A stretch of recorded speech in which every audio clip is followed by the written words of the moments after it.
গতকাল মারিয়ামের জন্মদিন ছিল। দুদিন থেকে যে বৃষ্টি শুরু হয়েছে, জন্মদিনটা আর পালন করা হলো না। আসসালামু আলাইকুম, কেমন আছেন সবাই? আমি মারিয়ামের আম্মু।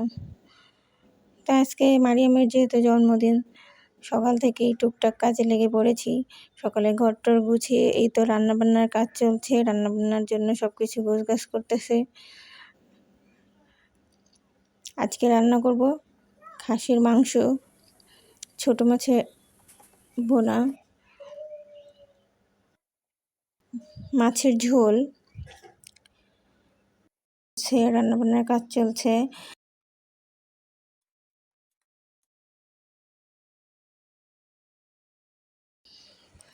একটু পোলাও রান্না করব, আর সন্ধ্যার দিকে একটু পায়েস রান্না করব। তো এই তো রান্নাবান্না চলছে।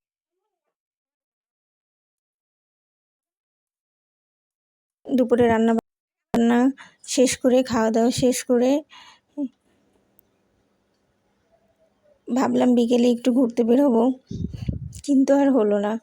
বৃষ্টি তো ছুটেই না, বৃষ্টি তো চলছেই। তো এই তো সন্ধ্যাবেলা পায়েস রান্না করছি আমার মেয়েটার জন্য একটু। তো হঠাৎ করে সিদ্ধান্ত হলো, ওর বাবা বললো যে হালকা একটু কেক নিয়ে এসে একটু মেয়েটার আনন্দ দিই আর কি। তো সন্ধ্যাবেলায় ওর বাবা একটা কেক নিয়ে আসলো।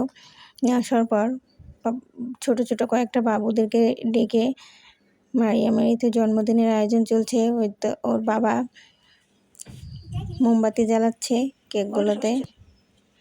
মোমবাতি জ্বালানোর পর কেকটা কাটা হবে। ভিডিও করার কেউ নাই, তাই ওর বাবাকে নিয়েই কেক কাটা সম্পূর্ণ করবে আমার মেয়ে। আমি ভিডিও করব। এই তো মারিয়ামের আব্বু তার বান্ধবীদের নিয়ে কেক কাটছে।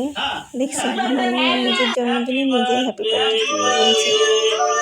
যাই হোক, তার বাবাকে সঙ্গে করে নিয়ে আমার মেয়ে জন্মদিনে কেক কাটা সম্পূর্ণ করলো। আলহামদুলিল্লাহ, সবাই আমার